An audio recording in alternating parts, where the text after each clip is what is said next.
Bueno, hasta ahorita, bueno, ya vimos la introducción a la química y bioquímica de los alimentos, ¿verdad? Vimos el agua, las características, propiedades, su interacción con otros componentes en los alimentos y la importancia que en sí tiene el agua, ¿verdad? Vamos a ver que no nos vamos a olvidar del agua, puesto que la interacción que tiene en los componentes de los alimentos, los carbohidratos, las proteínas, lípidos, etcétera, con el agua, al interactuar con el agua se manifiestan muchas de sus propiedades funcionales que a su vez impactan en la calidad de los alimentos. Entonces vamos a empezar con el tema de los carbohidratos de los alimentos, ¿verdad? Acuérdense cómo lo vamos a abordar. Primero vamos a ver su estructura química, clasificación. ¿Para qué vemos eso? Para entender por qué reaccionan como lo hacen, ¿verdad? Y el impacto que tienen, sus propiedades funcionales también, como decíamos. Y finalmente a lo que queremos llegar es al impacto que tienen esas reacciones y esas propiedades funcionales en la calidad de los alimentos. Acuérdense qué aspectos de calidad decíamos que eran importantes. Siempre pensaremos en el impacto que tengan esas reacciones en la calidad sensorial, color, olor, sabor, aroma, textura, etcétera, ¿verdad? En las propiedades nutricionales, porque muchas de esas reacciones que van a sufrir los componentes de los alimentos, en este caso los carbohidratos, pues van a tener un impacto generalmente negativo en la calidad nutricional del alimento, en el aspecto toxicológico o de inocuidad, ¿verdad? Sobre todo en el aspecto químico. Acuérdense que la inocuidad o esa garantía de que los alimentos no nos van a causar daño, lesión o enfermedad cuando los consumimos, se da o están involucrados varios factores. Son los microbiológicos o los biológicos, ustedes saben, los patógenos principalmente, ¿verdad? Los físicos, si hay piedras, algún objeto que pueda causarnos una lesión al consumirlo, y están los químicos. Y entre los químicos, pues son todas aquellas sustancias, ¿verdad? Químicas que podrían comprometer la inocuidad o la seguridad de un alimento. Y muchas de esas sustancias están en forma natural, pero otras se generan durante las reacciones que sufren los componentes de los alimentos. Y los carbohidratos no son la excepción al reaccionar, sobre todo en las reacciones de oscurecimiento. Muchos de los compuestos que se generan, pues son buenos, ¿verdad? Los buscamos, dan aromas, sabores, colores deseables, pero hay otros compuestos que se generan que son tóxicos y comprometen la inocuidad o la seguridad del alimento. Y de esta forma, entonces, las reacciones que sufren los carbohidratos, pues también van a tener un impacto, no solamente en la calidad nutricional del alimento, sino en su inocuidad o en su toxicidad. Y finalmente, acuérdense que al reaccionar los componentes, pues se van a ver afectadas para bien o para mal sus propiedades funcionales, ¿verdad? Vamos a ver, por ejemplo, ¿se acuerdan cuando decíamos las proteínas son buenas para formar espumas, ¿verdad? Y cuando reaccionan pueden perder esa capacidad espumante o de estabilizar espumas. Bueno, vamos a ver en los carbohidratos que las propiedades funcionales de los carbohidratos son muy utilizados los carbohidratos por sus propiedades funcionales, pero no son tan variadas como las que tienen las proteínas. Básicamente el impacto es sobre sabor, conservación un poco, y sobre textura. Vamos a empezar entonces. Este, los carbohidratos, también conocidos como hidratos de carbono, seguramente los han escuchado, ¿verdad? Ya el hidratos de carbono, aunque se utilizan, no es tan apegado a lo que es un carbohidrato. ¿Por qué? Porque al principio se pensaba que por la fórmula que tienen, creo, no la anoté aquí, que es CN y luego entre paréntesis H2ON. Es decir, se pensaba que por cada átomo de carbono en la molécula de carbohidrato había una molécula de agua, por eso se les conocía como hidratos de carbono, como en el caso de la fórmula molecular de la fórmula química, ¿verdad? De la glucosa. Pero posteriormente se vio que no, ¿verdad? Que los carbohidratos no respetan, no por cada átomo de carbono va a haber una molécula de agua, e incluso no solamente están formados por carbono, hidrógeno y oxígeno, también pueden tener azufre, nitrógeno, fósforo. Entonces, eso de hidratos de carbono, aunque se sigue utilizando, pues no se apega tanto a lo que son, ¿verdad? Entonces, igual los carbohidratos, ¿qué son? Bueno, tienen estructuras de polihidroxialdehído o de polihidroxicetona, o también se les considera como aldehídos o cetonas polihidroxilados. Es decir, cada carbohidrato va a tener un grupo aldehído o un grupo cetona y muchos grupos OH o alcohol. Si se fijan, ya de aquí podemos dilucidar, ¿verdad? O vislumbrar las propiedades. Tienen puros grupos polares y muchos, no nada más uno, ¿verdad? Por lo tanto, fíjense, y esto es nada más un monosacárido. Ahora imagínense los miles que pueden tener los polisacáridos y cada uno con la capacidad de ligar por lo menos 3, ¿verdad? Moléculas de agua. Aquí diríamos, no, pues son más los grupos polares. Vamos a ver después cómo se unen entre ellos los monosacáridos y después cómo pueden ligarse al agua, pero finalmente son muchos los grupos polares que tienen estas moléculas disponibles para unirse al agua y por lo tanto explican muchas de las propiedades funcionales que tienen estos compuestos. Entonces queda claro, los carbohidratos son polihidroxialdehídos o polihidroxicetonas, ¿verdad? Y también pueden tener otros compuestos. ¿Qué destaca en los carbohidratos? Que cualquiera que sean, van a tener grupos carbonilo en forma, de aldehído de cetona y muchos hidroxilos, que son polares. Entonces, básicamente, estaríamos hablando de las características químicas o generales de los carbohidratos, ¿verdad? Ahora bien, ¿por qué son importantes los carbohidratos? Bueno, los carbohidratos vamos a ver que tienen muchas funciones, ¿verdad? De entrada, son los compuestos orgánicos más abundantes en la naturaleza, ¿verdad? Los carbohidratos de origen vegetal son más abundantes y variados que los de origen animal. De origen animal hay pocos, en el caso de los seres humanos o de los animales, que muchos de los animales que son la fuente de carne, ¿verdad? Y productos alimenticios, bueno, tienen pocos carbohidratos. En el caso, por ejemplo, de la carne, el glucógeno, y está en una pequeña cantidad. Entonces, la carne, por ejemplo, no es una fuente importante de carbohidratos. La leche, por ejemplo, pues el único carbohidrato o el que se encuentra en mayor cantidad, pues es la lactosa. Entonces, en general, los carbohidratos no son muy abundantes en los tejidos o en los materiales de origen animal. También son importantes porque casi todos los compuestos orgánicos, tanto de plantas como animales, son derivados de carbohidratos. Uno diría, bueno, ¿cómo, verdad? Primero, la glucosa, que es el producto de la fotosíntesis de las plantas, el primer eslabón, ¿verdad? Es el precursor para la síntesis de prácticamente o de muchos de los carbohidratos que se encuentran en los alimentos. Por ejemplo, de la fructosa, sacarosa, celulosa, almidón, ya sean por isomerizaciones o por condensaciones, claro, catalizadas por enzimas, ¿verdad? También, por ejemplo, intervienen en la síntesis de proteínas a partir de aminoácidos que provienen de la reacción entre carbohidratos y sustancias nitrogenadas. Recuerden, más adelante vamos a ver que de los aminoácidos, algunos son esenciales, es decir, no los sintetiza el organismo y los tomamos de la dieta, que serían en este caso, ¿verdad? Y estos que se sintetizan en el organismo, pues se sintetizan a partir de reacciones entre carbohidratos y sustancias nitrogenadas. Entonces, hasta en las proteínas, ¿verdad? Pueden intervenir en la síntesis los carbohidratos intervienen en la síntesis de proteínas. Más del 90% de los carbohidratos que existen en la naturaleza y por lo tanto en nuestros alimentos, los no procesados, ¿verdad? Son polisacáridos y muy pocos están en forma de monosacáridos y de oligosacáridos.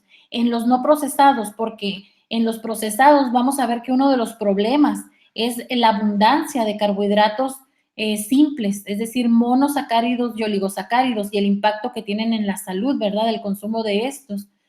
También los carbohidratos, tanto para nosotros como para los microorganismos que nos interesa estudiar, son importantes. En el caso de nosotros, pues son la principal fuente de energía, ¿verdad? 4 kilocalorías por mol.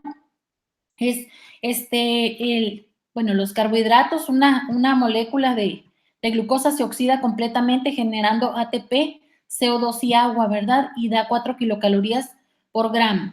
Pero también son importantes en los alimentos fermentados porque son de las principales fuentes de carbono y de energía, ¿verdad? De algunos microorganismos. En el caso de la calidad de la carne, Recuerden que, bueno, después lo vamos a ver, cuando se da la transformación de músculo en carne, la oxidación del glucógeno, pues tiene mucha importancia en los aspectos de calidad o la calidad final de la carne, o en el caso de la respiración post cosecha de vegetales. Entonces, los carbohidratos, el metabolismo de los carbohidratos es importante tanto para nosotros como fuente de energía principalmente y para procesos en donde intervienen microorganismos o reacciones bioquímicas en los alimentos. Los carbohidratos se encuentran en los alimentos, ya sea como componentes naturales, principalmente en los de origen vegetal, ¿verdad? O como ingredientes añadidos, que ese es otro aspecto, ¿verdad? Por eso es que los carbohidratos son los más consumidos por los humanos. En casi todas, prácticamente todas las culturas, las bases de sus dietas son a base, bueno, son a base de carbohidratos.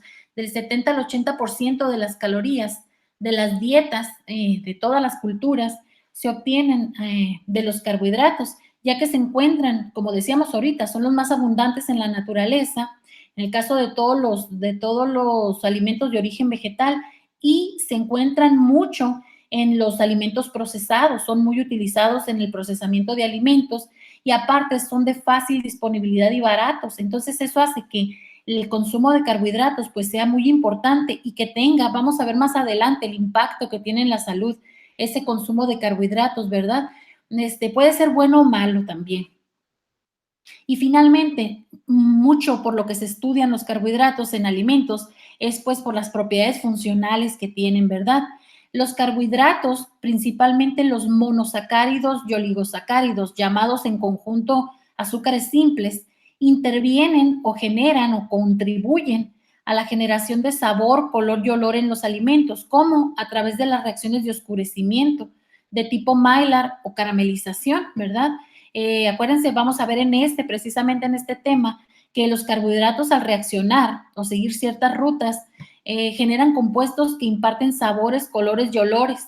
Casi todos los alimentos que tienen carbohidratos y que se procesan o que se calientan, simplemente con calentarlos en la mañana, una tortilla, un pan tostado, se generan colores oscuros o cafecitos, ¿verdad? Y aroma a tostado o a rostizado, etcétera. Entonces, las reacciones de los carbohidratos en el área de alimentos, precisamente estas, las de oscurecimiento, son de las más importantes por el impacto que tienen en casi todos los alimentos, ¿verdad?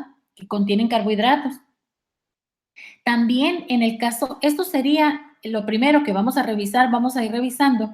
Aquí en la generación de sabor, color y olor, también los carbohidratos, sobre todo los azúcares simples y los mono y oligosacáridos o azúcares simples, tienen algunos de ellos sabores por sí solos, ¿verdad? O generan sabores dulces, pero también pueden ser sabores amargos o salados.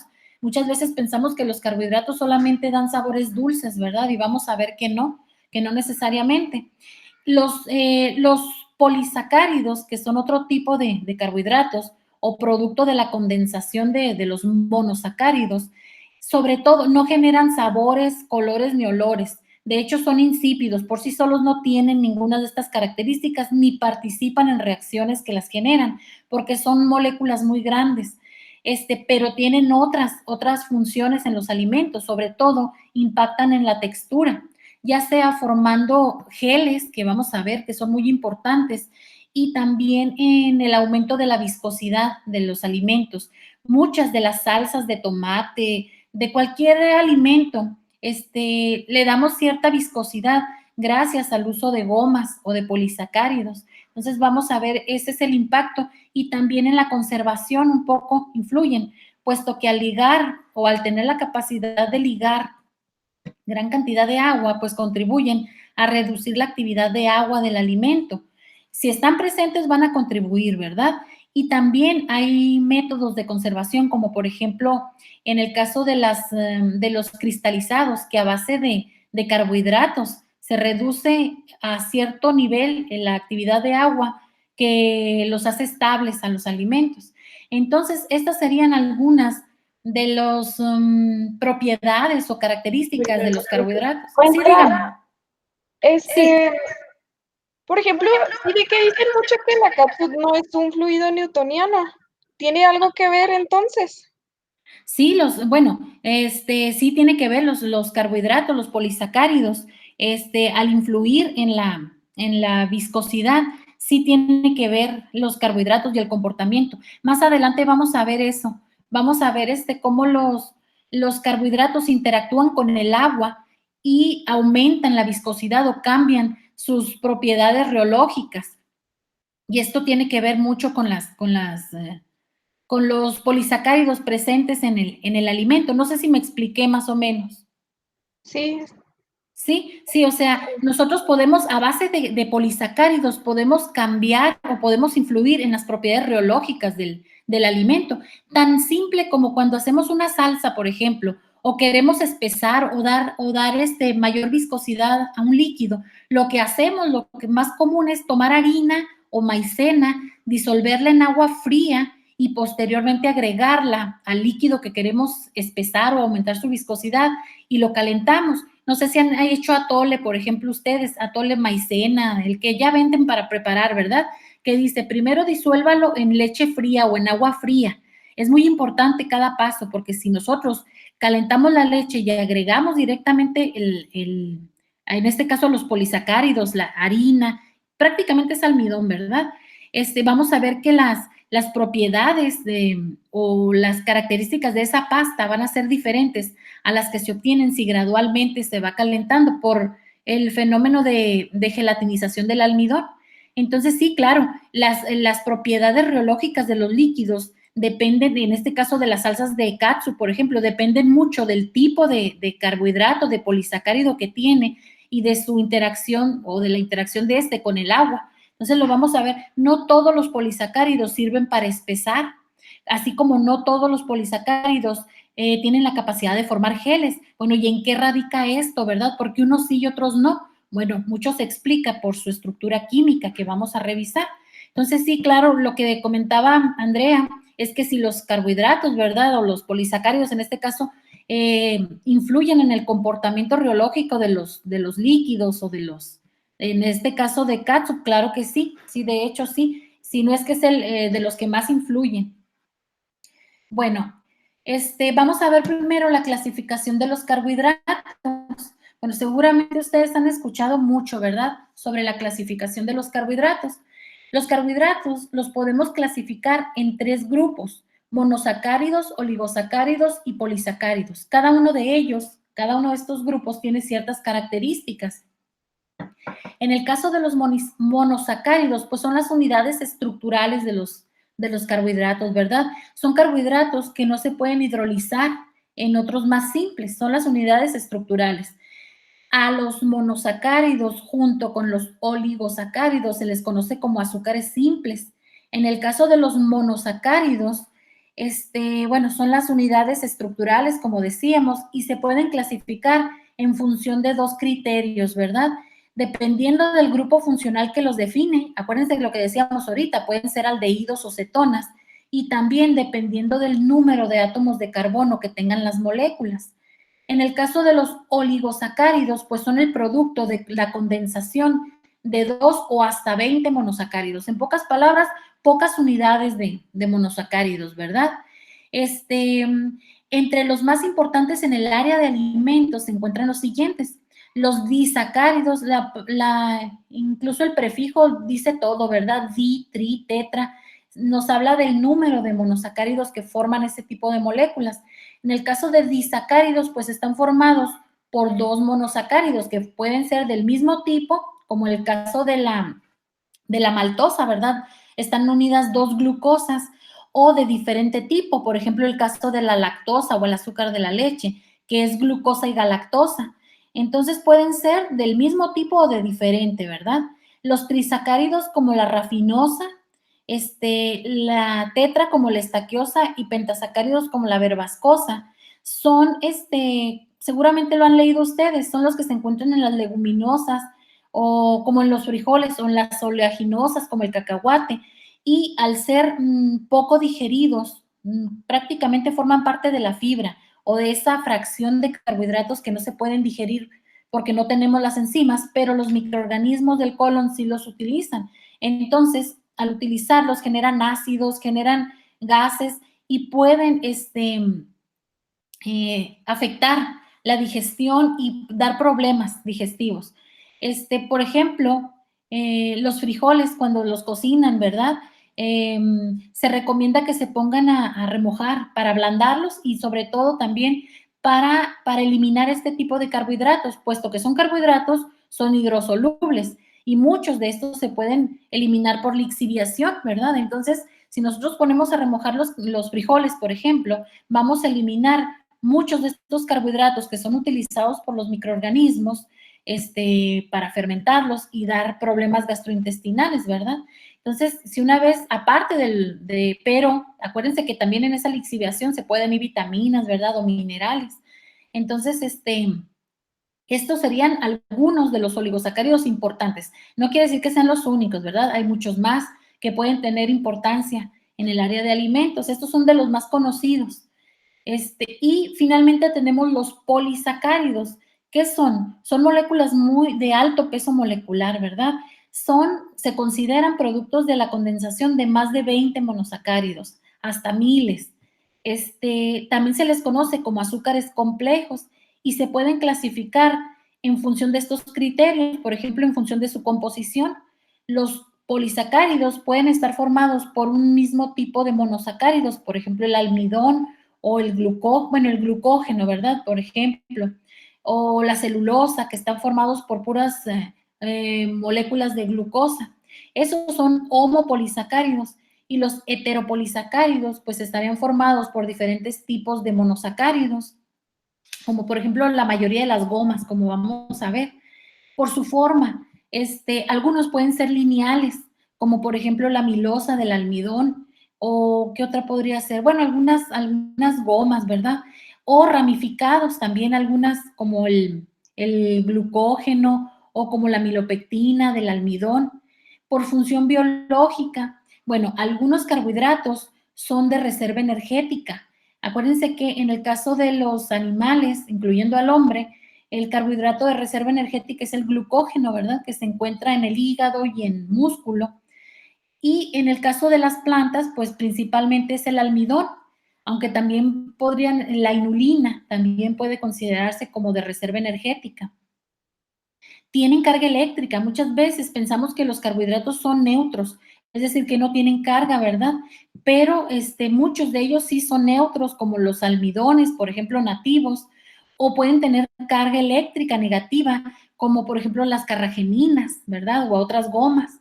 Y finalmente, las propiedades reológicas. ¿Se acuerdan que decíamos que los polisacáridos no tienen sabor, olor, ni color, ni por ellos mismos ni generan, no reaccionan? Realmente son muy importantes por las propiedades reológicas o de textura que pueden impartir en el alimento. Básicamente, pueden formar geles o pueden aumentar la viscosidad y eso tiene muchas aplicaciones en el área de alimentos. También otras moléculas como las proteínas pueden formar geles o pueden, en dado caso, aumentar un poco la viscosidad. Pero ¿por qué los polisacáridos son preferidos? Por lo que decíamos ahorita, son de fácil, muy disponibles y baratos. Entonces, pues eso hace que sean tan utilizados, ¿verdad? Tanto en la industria o en el procesamiento de alimentos. Decíamos ahorita, en los alimentos de origen animal prácticamente no hay carbohidratos. Bueno, dice uno, y yo compro unas salchichas, un jamón, cualquier embutido de carne, por ejemplo, bueno, alguna lata, ¿verdad? De algún pateo o algo, y aunque es un alimento de origen animal o procesado, tiene una gran cantidad de carbohidratos, muchos de ellos en forma de almidones, gomas. ¿Por qué? Pues porque se adicionan durante la formulación precisamente por las propiedades funcionales que tienen y porque son baratos, ¿verdad? Bueno, estas tres clases de carbohidratos, monosacáridos, oligosacáridos y polisacáridos, están relacionados entre sí a través de la hidrólisis, ¿verdad? Los polisacáridos se hidrolizan en condiciones ácidas para formar oligosacáridos y estos a su vez en monosacáridos. Por ejemplo, el almidón se hidroliza para formar el disacárido más pequeño, bueno, perdón, el oligosacárido más pequeño que sería un disacárido, que es la maltosa, y finalmente la glucosa. Acuérdense que decíamos que en la naturaleza y en nuestros alimentos, siempre y cuando no sean procesados, principalmente están en forma de polisacáridos, ¿verdad? Y bueno, al hidrolizarse, el caso de los polisacáridos, pues dan muchas, pueden dar una gran cantidad de monosacáridos. Por ejemplo, la celulosa puede generar hasta 3000 glucosas, ¿verdad? Entonces, la hidrólisis de los polisacáridos será importante, sí. Vamos a ver en qué caso se promueve la hidrólisis o se quiere evitar la hidrólisis, ¿verdad? Bueno, vamos a empezar con los monosacáridos. Vamos a revisar su estructura química, algunos de ellos, los más importantes en alimentos, y sobre todo las reacciones que pueden sufrir y sus propiedades funcionales, ¿verdad? Bueno, tenemos que, decíamos ahorita que podemos clasificarlos en función de dos criterios. Por su grupo funcional pueden ser aldosas, es decir, el grupo carbonilo va a estar en forma de aldehído, como por ejemplo en la glucosa. Aquí tenemos la glucosa y el grupo carbonilo está en forma de aldehído, ¿verdad? Y vemos cuántos OHs tiene. Y las cetosas son aquellos monosacáridos que tienen un grupo cetona, el carbonilo está en forma de cetona. Ejemplo, la fructosa. Decíamos también que se pueden clasificar dependiendo del número de átomos de carbono, ¿verdad?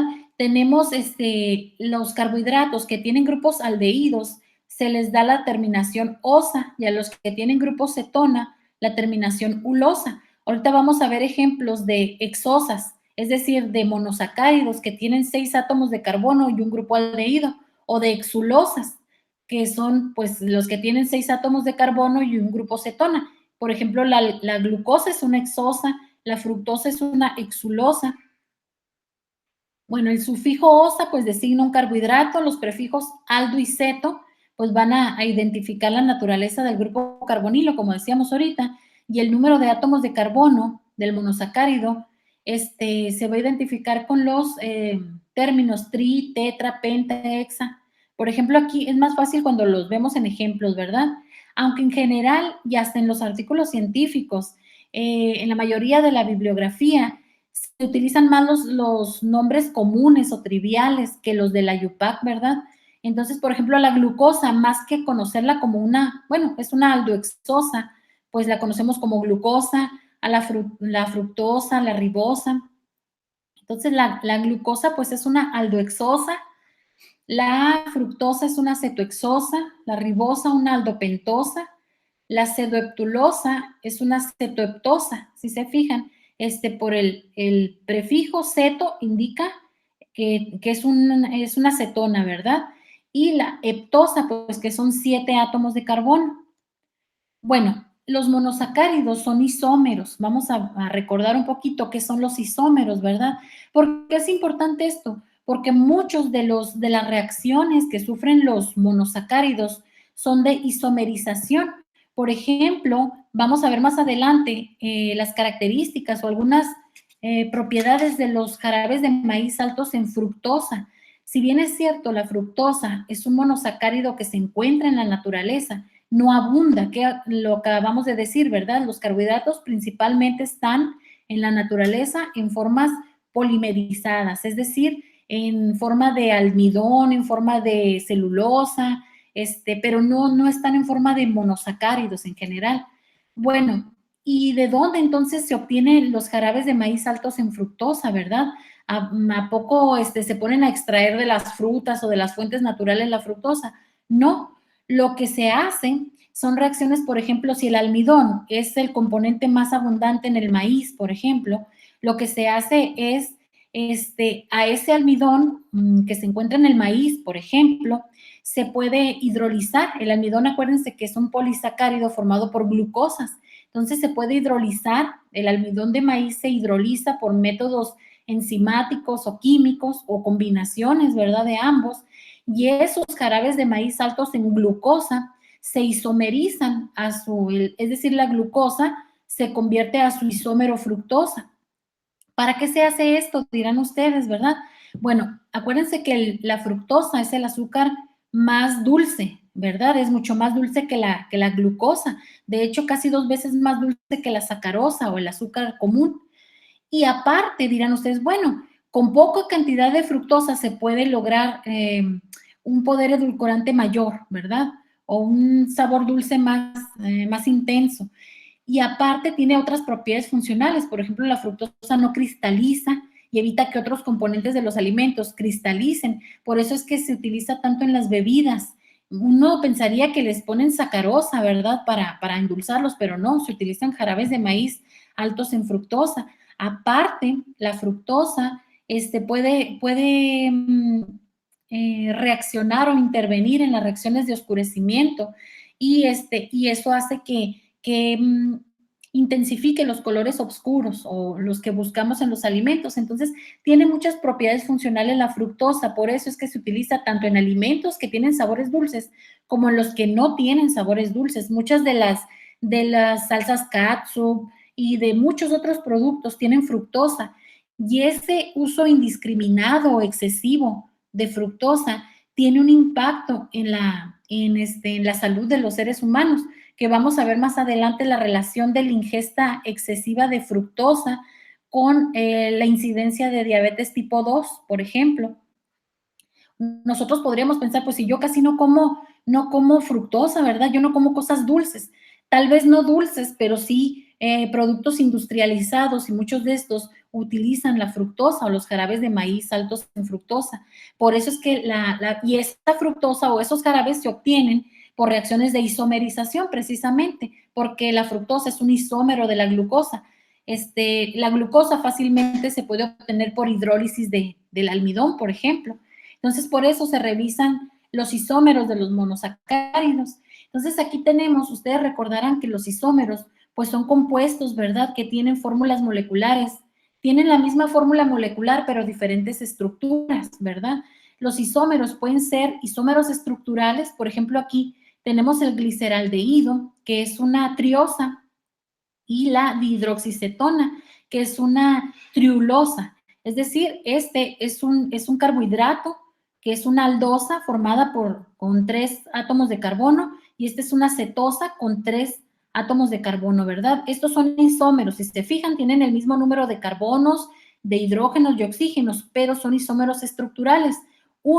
La unión entre los átomos no es la misma, ¿verdad? Aquí tenemos un aldehído y acá tenemos una cetona. En el caso de los estereoisómeros, tienen la misma fórmula molecular y la unión entre los átomos es igual. Aquí podemos tener dos tipos, los enantiómeros, que son moléculas que tienen una relación de imagen especular o como si estuviese una enfrente de la otra, ¿verdad? Aquí tenemos el gliceraldehído y el L-gliceraldehído, el D y el L-gliceraldehído. Ahorita vamos a ver más características o más propiedades de estos, ¿verdad? Y los diastereómeros, que son, pues, estereoisómeros o carbohidratos, en este caso, que no tienen relación de imagen especular. Se fijan, no tienen estos dos, por ejemplo, la altrosa y la glucosa, no tienen relación de imagen especular, ¿verdad? De estos se derivan los epímeros. Los diastereómeros, bueno, vamos a ver, ahorita lo vamos a ver más adelante. De los diastereómeros pueden derivarse los epímeros, que son diastereómeros, es decir, son dos azúcares, dos monosacáridos que no tienen relación de imagen especular y que solamente difieren únicamente en un carbono asimétrico, ¿verdad? Por ejemplo, aquí la glucosa y la manosa, si se fijan, la configuración en el carbono 2 es el 1 y el 2, ¿verdad? Es diferente, pero todas las demás es igual. El H, el OH lo tienen hacia el mismo lado, ¿sí? La reacción de epimerización es muy importante también para la obtención de manitol. Fíjense, la glucosa, decíamos, fácilmente la podemos obtener por hidrólisis de almidón, pero la manosa, aunque es un azúcar o un monosacárido natural, ¿verdad?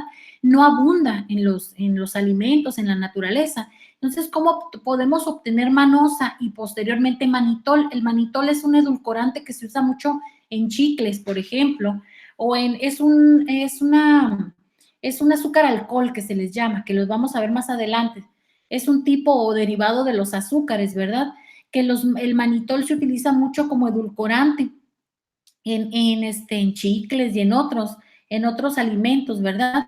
Y también en alimentos dietéticos para reducir un poco las calorías, porque no se absorbe o no se digiere tan fácil como la manosa en un momento dado. Entonces, ¿cómo obtener el manitol y posteriormente la manosa y luego el manitol? Bueno, por una epimerización. Por reacciones de epimerización se puede obtener la manosa y después por una reducción el manitol. También tenemos los diastereómeros, pueden ser anómeros. Vamos a ver la importancia de esto, ¿verdad? La mayoría de los azúcares se encuentran no en estas estructuras de cadena abierta, sino cíclicos, como hemiacetales. Cuando el azúcar se cicla o se cierra, el carbono 1 puede tener el OH hacia abajo o hacia arriba. Estos son un par de anómeros. Este sería un alfa anómero y este sería un beta anómero. Es decir, los anómeros son isómeros que difieren en un nuevo átomo de carbono asimétrico formado cuando se cierran los anillos, ¿verdad? Lo vamos a ver más adelante, los anómeros. Entonces, estos serían los isómeros o las formas isoméricas de los carbohidratos. Ahora bien, los monosacáridos contienen carbonos quirales, ¿verdad? Una de las características de estos estereoisómeros que acabamos de revisar, los enantiómeros, los diastereómeros, los epímeros, los anómeros, es que tienen carbonos quirales o asimétricos o también llamados estereogénicos. ¿Qué son? O recordando un poco qué son los carbonos quirálicos. Bueno, son carbonos que tienen cuatro grupos diferentes o cuatro sustituyentes diferentes, ¿verdad? Unidos al carbono quiral. Si se fijan acá, en este carbono no es quiral porque tiene dos grupos metilo unidos, pero este sí porque tiene cuatro grupos diferentes unidos a este carbono. Entonces, este carbono es quiral. Sí, si se fijan, nada más aquí, sin ver más, estos carbonos son quirales. Si, por ejemplo, aquí este carbono es quiral, tiene un OH, un CHO, un H y todo este grupo unido. Entonces, este sería un ejemplo de carbono quiral. Este es otro. Este no, porque este tiene dos hidrógenos unidos al mismo carbono, el OH y todo este grupo. Entonces, si se fijan en los isómeros, en los estereoisómeros, pues existen o hay muchos carbonos quirales, ¿verdad? Y eso les da ciertas propiedades a los carbohidratos. Entonces, la presencia de carbonos quirales pues da origen a esos estereoisómeros, ¿verdad? También hay cierta fórmula para definir o para predecir cuántos estereoisómeros se pueden formar. Dependiendo del número de carbonos quirales, 2 a la n serán los estereoisómeros que se formen, ¿verdad? Si, por ejemplo, carbohidrato tiene, o un monosacárido, tiene dos carbonos quirales, pues tendrá 2 por 2, 4 estereoisómeros, ¿verdad? Y estos, la presencia de los carbonos quirálicos, son los que hacen que las moléculas, los monosacáridos, tengan actividad óptica, es decir, que cuando los ponemos en un polarímetro tengan la capacidad de girar el plano de la luz polarizada hacia la derecha o hacia la izquierda. Y estas son otras propiedades de algunos monosacáridos, ¿verdad? Bueno, la configuración D y L de los azúcares. Esto es muy importante. Los estereoisómeros que acabamos de ver ahorita de los monosacáridos se dividen en dos grupos dependiendo de la configuración alrededor del carbono estereogénico más alejado del grupo aldehído o cetona. Primero, localizamos el carbonilo, ¿verdad? El grupo aldehído o el grupo cetona. Y contamos o buscamos el carbono quiral que esté más alejado del grupo carbonilo. Generalmente es el penúltimo, ¿verdad? En esta estructura de Fischer. Entonces, si el OH del carbono quiral más alejado del aldehído se encuentra hacia la derecha, estamos hablando de una D-aldosa. Y si se está hacia la izquierda es una L-aldosa. Igual aquí en las cetosas, si está hacia la derecha el OH, sería una D-cetosa y una L-cetosa. Entonces, a eso nos referimos con la configuración D y L de los azúcares. Vamos a ver que no tiene nada que ver con la rotación del plano de luz polarizada que decíamos ahorita. Uno pensaría que es a la derecha y a la izquierda, ¿verdad? Pero no, dextrorotatorio y levorotatorio, no tiene nada que ver una cosa con otra. Cuando hablamos de un D azúcar o un L azúcar, nos estamos refiriendo a la configuración del carbono quiral más alejado del aldehído o de la cetona, ¿sí? Y esto vamos a ver por qué es importante. lo podemos adelantar un poco. Bueno, antes de eso, aquí tenemos dos aldosas. Aquí tenemos el D-gliceraldehído y el L-gliceraldehído. Si se fijan, este es un par de enantiómeros, ¿verdad?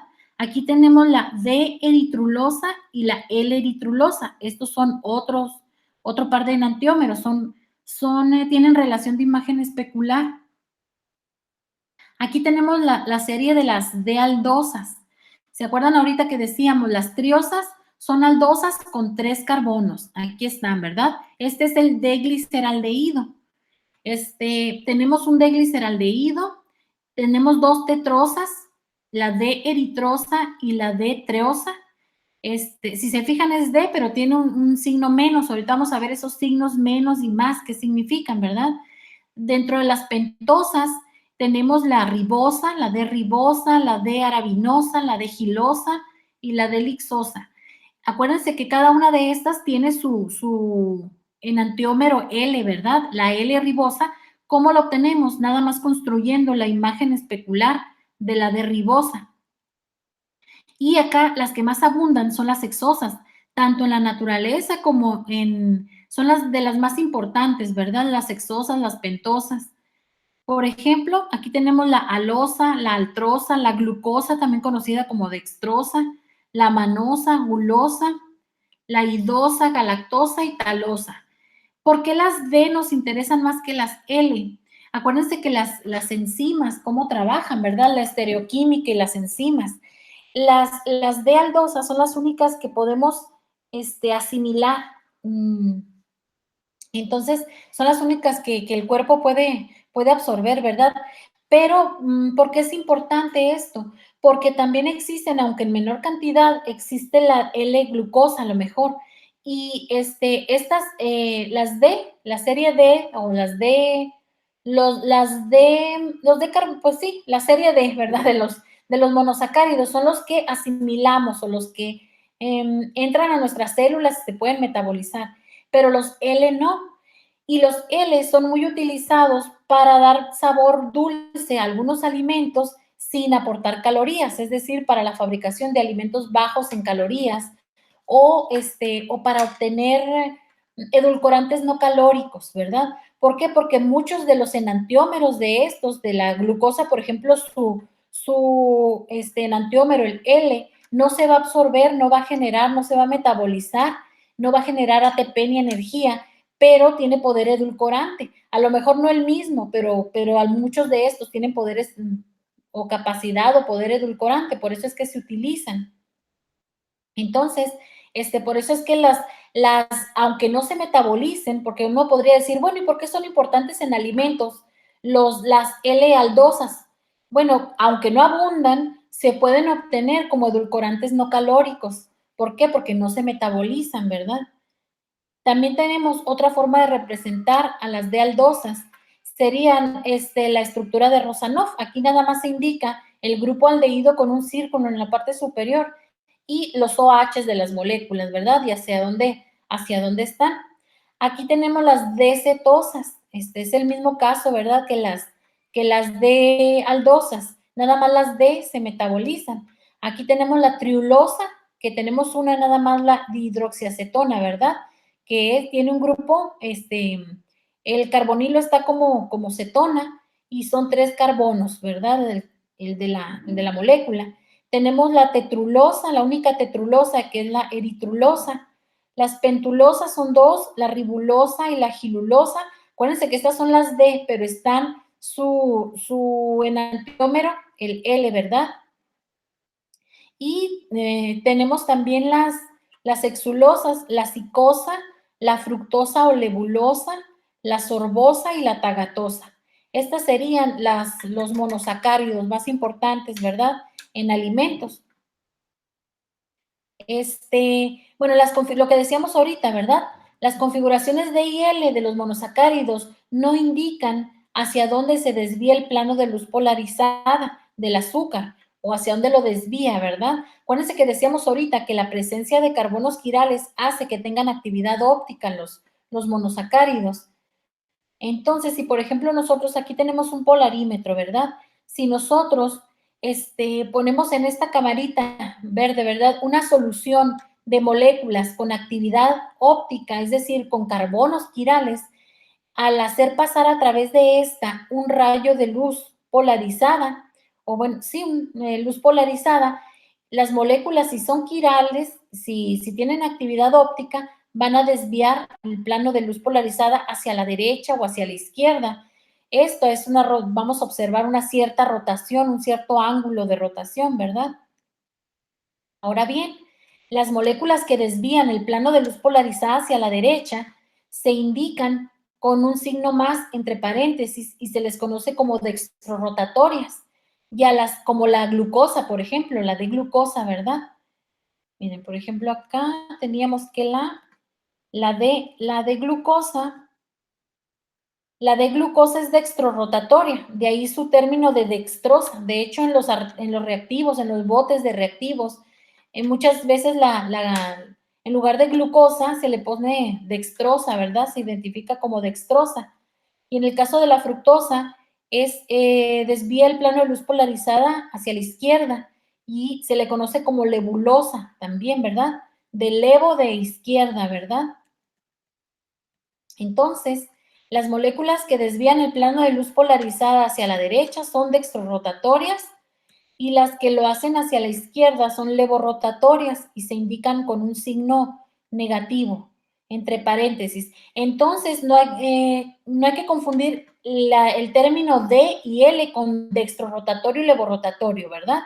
El D indica la posición del OH en la configuración del carbono quiral más alejado del aldehído o de la acetona.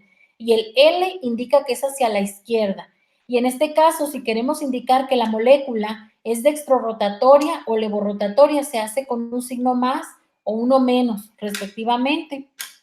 La tarea 1 sería cuál es la característica en la estructura de las moléculas que hace que algunas sean ópticamente activas y otras inactivas, ¿verdad? Y bueno, decíamos que la rotación, las moléculas ópticamente activas, estos monosacáridos, bueno, van a desviar el plano de luz polarizada hacia la derecha o hacia la izquierda, pero ese ángulo, la rotación observada de una sustancia va a depender de varios factores, por ejemplo, la estructura de la molécula, ¿verdad? El número de moléculas, o es decir, la concentración de las moléculas en el tubo de la muestra, la longitud del tubo, del polarímetro, la longitud de onda que se utilice, temperatura. Entonces, para poder comparar la actividad óptica de varias sustancias, pues tenemos que estandarizar de estos factores y, por lo tanto, la longitud del tubo se considera de un decímetro, de 10 centímetros, ¿verdad? La concentración siempre va a ser de 1 gramo por mililitro.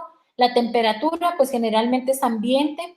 La longitud de onda que se utilice va a ser de 589.3 nanómetros. Y el disolvente, pues tendrá que ser uno que no sea polar, que no tenga actividad óptica. El más utilizado, pues es el agua, ¿verdad? Entonces, vamos a ver que cuando tienen actividad óptica, se representa la rotación específica.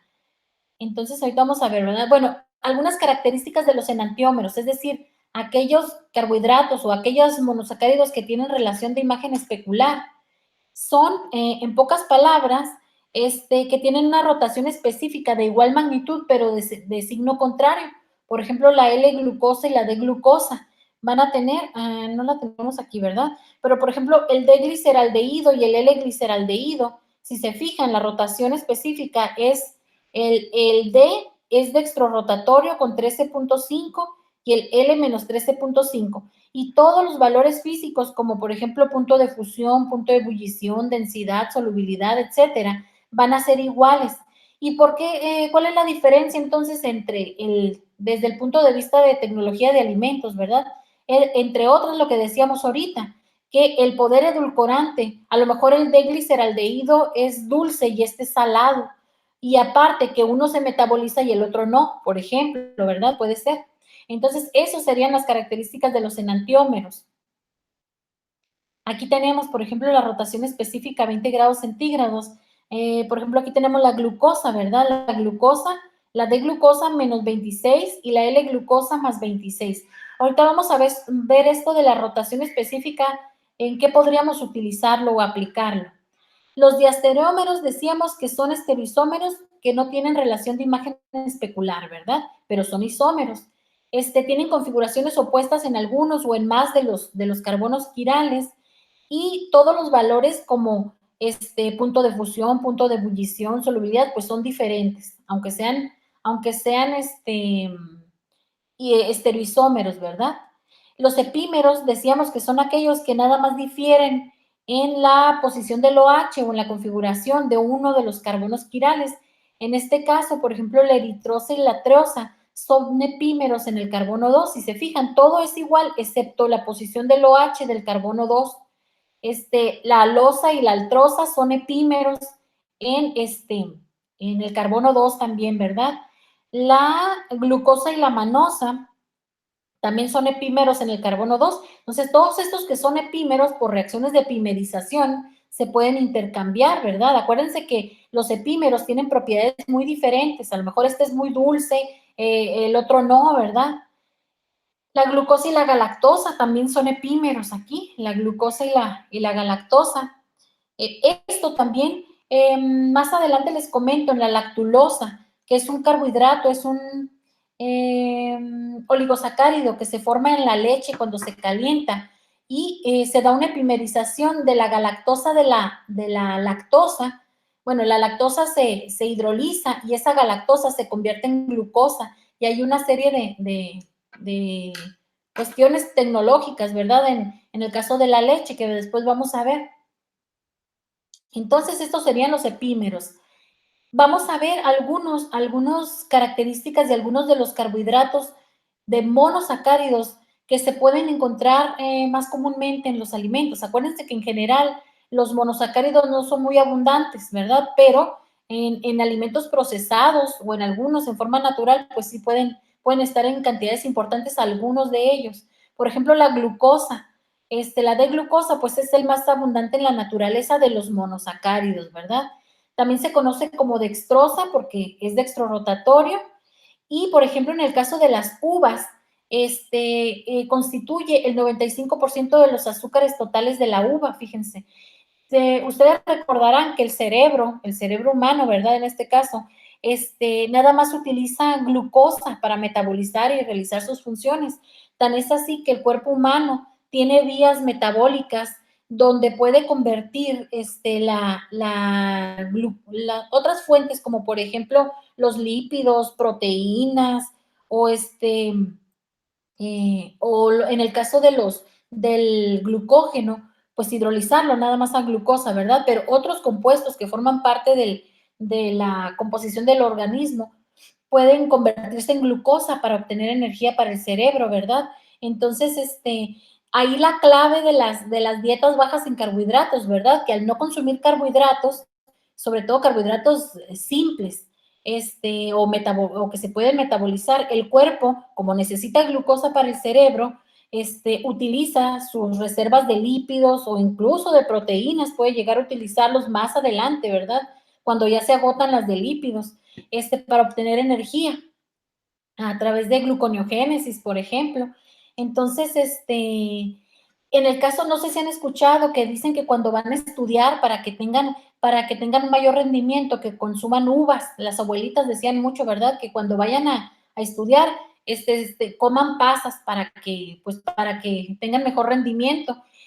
Sí tiene cierta razón, ¿verdad? Si nos vamos a que la mayor composición de los azúcares en las uvas, pues es glucosa, y la glucosa es la principal fuente de energía del cerebro, entonces es lógico. También se encuentra en las frutas, como en la manzana, en las fresas, en hortalizas como la cebolla. En la miel de abeja constituye el 40% la glucosa. La miel de abeja la composición en azúcares de la miel es utilizada para determinar si la miel es adulterada o no. Recuerden que la miel natural, la que no está adulterada ni alterada, tiene cierta composición muy específica de ciertos componentes. Entre ellos hay algunos que no varían tanto como los monosacáridos, entre ellos la glucosa y la fructosa. Cuando esa proporción de azúcares simples o monosacáridos en la miel se altera, pues podríamos sospechar de que no es miel, ¿verdad? De que es otra cosa. Entonces, y hay muchos estudios sobre cómo detectar, ¿verdad?, adulteraciones en la miel. Muchas de las mieles que supuestamente son miel natural de abeja, realmente son jarabes de maíz altos en fructosa, con sabor, color y olor a miel de abeja. Entonces pero pues muchos de ellos, si nos están diciendo lo que es, no hay problema, pero si nos venden a precio de miel, algo que no es miel, pues ahí sí es un fraude, ¿verdad? También su concentración, la concentración de la glucosa y de otros azúcares simples va a variar en las frutas y en las hortalizas dependiendo del grado de madurez. Por ejemplo, aquí tenemos, en el caso del plátano, el plátano, dependiendo del grado de madurez, va a cambiar su perfil de carbohidratos. Cuando el plátano es inmaduro o está verde, lo que predomina en su composición de carbohidratos, bueno, es el almidón, ¿sí? El almidón en este caso, decíamos, no tiene sabores dulces, no genera sabores dulces y sobre todo está contribuyendo a la textura firme de los plátanos, ¿verdad? Conforme se maduran, por el etileno activa enzimas como la sacarosa sintetasa e invertasa que catalizan la síntesis de azúcares simples, ¿verdad? A partir del almidón. Entonces, conforme madura el plátano, el almidón se hidroliza y da paso a otros azúcares, se hidroliza, se isomeriza, etcétera, ¿verdad? Por acción de enzimas y se aumenta la concentración de sacarosa y de glucosa y de fructosa. Por eso es que el plátano se hace más blando y adquiere un sabor más dulce, porque estos azúcares pues tienen sabores dulces. Entonces podemos ver aquí, dependiendo del grado de madurez del plátano, cómo va cambiando el porcentaje de almidón y de azúcares simples. Sí, entonces vamos a ver que los azúcares en la mayoría de las frutas y de los vegetales pues van a variar dependiendo del grado de madurez. En el caso de los chícharos, es al contrario, ¿verdad? En este caso, por ejemplo, cuando están inmaduros, son de una textura más delicada o más suave y más dulces. ¿Por qué? Porque aquí la sacarosa y los azúcares simples pues van a ser mayores y conforme maduran, estos azúcares se convierten o dan paso a la formación de almidón y por eso los chícharos maduros pues tienen una textura más firme y son menos dulces, ¿verdad? Y así muchos ejemplos de frutas donde cómo va variando la concentración de polisacáridos y de azúcares simples.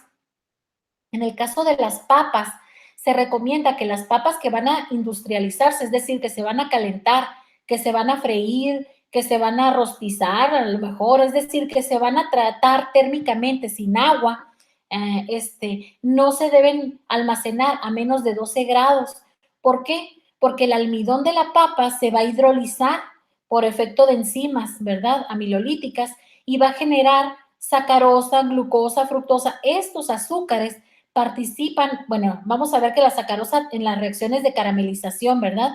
Y en el caso de la glucosa y la fructosa, en las reacciones de Maillard. Entonces, todos estos azúcares, pues durante el freído, van a generar reacciones de oscurecimiento muy intensas, que pueden llegar incluso a generar este tipo de papas, ¿verdad? Que podríamos pensar, bueno, pero parece que se quemaron. Aparte de dar estos colores muy intensos como quemados, van a dar sabores amargos. Entonces, esto podría evitarse una papa que fue almacenada a menos de 12 grados y que tiene un exceso de azúcares simples, podríamos eliminar un poco de estos azúcares por lixiviación, es decir, poner a las papas en agua, a remojar, ¿verdad? Y así de esta forma vamos a eliminar un poco de estos azúcares y durante el tratamiento térmico no se van a dar reacciones de oscurecimiento muy intensas.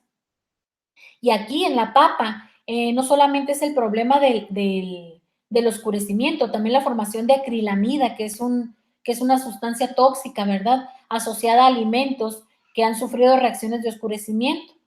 La forma adecuada de almacenar las papas, pues sería 25 grados, ¿verdad? Para que no haya esa conversión de almidón en azúcares simples. La galactosa, es un monosacárido, decíamos que es una aldohexosa, ¿verdad? Se encuentra en galactomananas y gomas, en cerebrósidos y gangliósidos, y en la lactosa, ¿verdad? ¿Qué podemos, una característica que debemos destacar de la galactosa es el efecto que puede tener en la salud? Por ejemplo, la lactosa, pues al digerirse, se va a hidrolizar en glucosa y galactosa. Y en el caso de personas con galactosemia, principalmente los bebés que se alimentan de leche, ¿verdad? Si tienen problemas de galactosemia, pues van a tener una incapacidad de transformar la galactosa en glucosa por deficiencia de la enzima galactosa 1-fosfatasa uridiltransferasa. En pocas palabras, no pueden, no pueden asimilar la galactosa y esta se acumula y genera una serie de problemas graves, ¿verdad? Si no se detectan a tiempo, como daño cerebral, cataratas, ictericia, hígado agrandado, lesión renal, etcétera. Entonces, la galactosemia se puede detectar con el tamiz neonatal que les hacen a los bebés cuando nacen, ¿verdad? Que es pues detectar las principales enfermedades metabólicas a tiempo para precisamente hacer cambios en la dieta o dar un tratamiento para evitar ciertos problemas de salud. Y pues es un problema relacionado con la galactosa, que es un monosacárido, ¿verdad? La ribosa, pues es un azúcar que se encuentra en los ácidos nucleicos, ¿verdad? Específicamente en el ARN. La arabinosa es otro ejemplo de monosacárido que se encuentra en gomas, en la hemicelulosa, en aravanas. Y la gilosa es otro, ¿verdad? O azúcar de la madera también se le conoce y se obtiene por la hidrólisis de gilanas o polisacáridos estructurales de la madera, de mazorca de maíz y de la paja. Bueno, se utiliza para la producción industrial de furfural, ¿verdad? Aquí tenemos la fructosa. La fructosa, bueno, decíamos ahorita que es muy importante tanto industrialmente como para la salud, ¿verdad? Es el monosacárido más dulce, casi 2 veces más dulce que la sacarosa.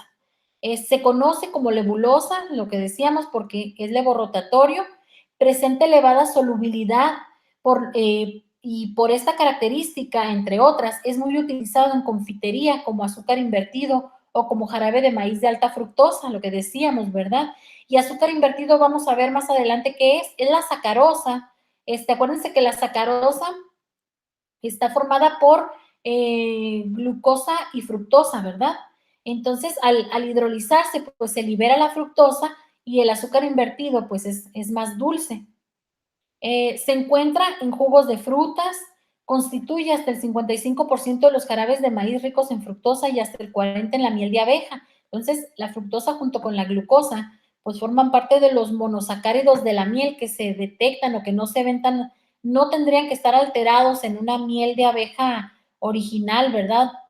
Industrialmente se fabrica enzimáticamente a partir de la glucosa del almidón. Era lo que decíamos ahorita, ¿verdad? No se extrae de ninguna fuente. Se utilizan reacciones de isomerización para obtenerla a partir de la glucosa, que a su vez se obtiene por la hidrólisis enzimática del almidón.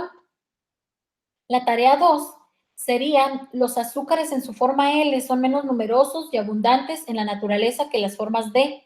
Explique la razón, ¿verdad? Citar 2 ejemplos de L-azúcares que se encuentran en alimentos y qué aplicación tienen los L-azúcares. Acuérdense que decíamos que muchos de ellos tienen sabores dulces, pero no son asimilados por el organismo, por los humanos, ¿verdad? Entonces, esto permite que se utilicen como edulcorantes no calóricos. ¿Hasta aquí tienen alguna pregunta o duda, comentario? Yo no. ¿No? No, tampoco. Hasta aquí vamos bien. Si Sí. se fijan, ahorita estamos viendo generalidades, ¿verdad? Ya después vamos a ir viendo cada grupo de reacciones y el impacto que tienen en los alimentos y en la salud también, en algunos de ellos. Bueno, vamos a ver las representaciones químicas de los monosacáridos. Tenemos 3 principales, ¿verdad? Que serían las proyecciones de Fischer. Las 3 las conocen ustedes, vienen en los libros y las hemos visto mucho. O estructura acíclica o de cadena abierta, ¿verdad? Que es la que utilizamos mucho. También tenemos las proyecciones de Haworth o las estructuras en tipo anillo que utilizamos, de anillos planos, que también utilizamos mucho, ¿verdad? En los mecanismos de reacción. Y la fórmula conformacional de los carbohidratos. Vamos a ver la importancia de esto. Bueno, las proyecciones de Fischer no dan una idea exacta de la verdadera conformación que tiene una molécula de monosacárido, ¿verdad? Que realmente la forma, cuando están en forma de cadena abierta, o en este caso la glucosa en forma de aldehído, van a tener una especie como de estructura como de brazalete. Es decir, no están así lineales como los vemos aquí, sino que tienen esta estructura como de brazalete, ¿verdad? Y esto es muy importante para explicar los comportamientos que tienen los azúcares cuando están en solución. Entonces, realmente la forma más apegada a la realidad cuando los azúcares, en este caso la glucosa, está en forma de cadena abierta, es en forma de brazalete, una especie como de brazalete. Aquí tenemos el grupo aldehído, ¿verdad? Y el OH del carbono 6, del carbono, sí, 6, ¿verdad? Después tenemos las proyecciones de Howard. Estas representan los monosacáridos como anillos planos, ¿verdad? En que los grupos sustituyentes están verticalmente hacia arriba o hacia abajo del plano del anillo. Si nosotros representáramos o si los carbohidratos realmente tuvieran esta forma, los ángulos internos, carbono, carbono, carbono, serían de 120 grados y no de 109.5. Por lo tanto, estas configuraciones o conformaciones pues no son apegadas tampoco a la realidad, ¿verdad? Esto haría la tensión en los ángulos evita que los azúcares cíclicos sean planos, es decir, los azúcares cuando están en forma cíclica no son planos, ¿verdad? Entonces, pero bueno, utilizamos mucho estas representaciones. Lo más apegado a la realidad cuando los azúcares son cíclicos o están en forma de miacetal cíclico son la fórmula conformacional. En esta, el anillo de piranosa o los carbohidratos o los anillos con 6 átomos, ¿verdad? Están plegados en una conformación tridimensional, ya sea de silla, parece que forman una silla, una especie de silla, ¿verdad? O de nave o bote, un bote o una lancha, ¿sí? En estas, los ángulos de carbono, carbono, carbono interno sí miden 109.5 grados, es decir, no hay tensiones, por lo tanto, cuando los azúcares están en forma cíclica o de miacetal cíclico, están en estas configuraciones, ¿verdad? O en estas conformaciones. Sin embargo, de la estructura de silla y de la de nave que cumplen con este requisito de 109.5, la más estable es la de silla. Esta prácticamente no se da, ¿verdad? En la naturaleza. Aquí los sustituyentes pues están en forma axial o perpendicular al anillo y paralelos al eje de este, ¿verdad? O en forma ecuatorial, están más o menos en el plano del anillo, en torno a su ecuador, alrededor del anillo, ¿verdad? Sería como están los grupos sustituyentes. Aquí tenemos, por ejemplo, la beta de glucopiranosa. De ambas conformaciones, de ambas configuraciones, ¿cuál realmente es la que se da? Esta, ¿verdad? La beta de glucopiranosa en forma de silla. ¿Por qué esta no se da la estructura de nave o bote? Porque si así fuera, de este lado, del lado se acumulan o hay mucha tensión energética, hay grandes grupos o los grupos funcionales se acumulan, esto haría que sea inestable la molécula, ¿verdad? Los extremos de la molécula están en el mismo lado y es una forma muy inestable. Entonces, realmente la conformación que tiene la beta de glucopiranosa, pues es en forma de o estructura de silla. Los semiacetales cíclicos, esto es importante porque, bueno, cuando nosotros tenemos los carbohidratos o los monosacáridos en solución acuosa, realmente están en forma cíclica, ¿sí? ¿Qué es un hemiacetal? Bueno, un hemiacetal es un grupo funcional, ¿verdad? En el que el carbono tiene unido a él mismo un grupo OH o alcohol y un grupo OR o éter, ¿verdad? Entonces, cuando un alcohol o un OH reacciona con un aldehído, forma un hemiacetal. Ambos grupos, tanto el aldehído como el alcohol, se encuentran en los monosacáridos, en las aldosas específicamente, ¿verdad? O cuando un alcohol reacciona con una acetona, forma un hemiacetal. Aquí está el hemiacetal con el OH y el OR unido al mismo carbono, ¿verdad? Tanto en los alcoholes como las cetonas se encuentran en las cetosas, ¿verdad? Entonces, cuando nosotros tenemos un monosacárido, acuérdense que esta es la estructura o la proyección de Fischer, pero no refleja la realidad. La realidad es esta, ¿verdad? O es lo más cercano a la realidad. Cuando un azúcar, en este caso la glucosa, se encuentra en forma de aldehído o de cadena abierta, está en una estructura tipo brazalete, ¿sí? Entonces, ¿qué es lo que pasa aquí? Me voy a adelantar un poquito y luego me regreso. Aquí el grupo carbonilo es muy reactivo. ¿Cómo se encuentra realmente el grupo carbonilo? Está polarizado, ¿sí? Aquí el oxígeno es más electronegativo, por lo tanto, atrae hacia él la nube de electrones o los electrones que comparten y adquiere una carga parcial negativa, y el carbono del carbonilo tiene una carga parcial positiva. Y después nos vamos a regresar un poquito. Bueno, aquí este OH, acuérdense que tiene dos pares de electrones, ¿verdad? Aquí. Sí, entonces estos electrones, se da un ataque, una adición nucleofílica con el carbonilo. Déjenme pasarme más adelante incluso. Ahorita nos regresamos, ¿eh? Nada más para, aquí miren.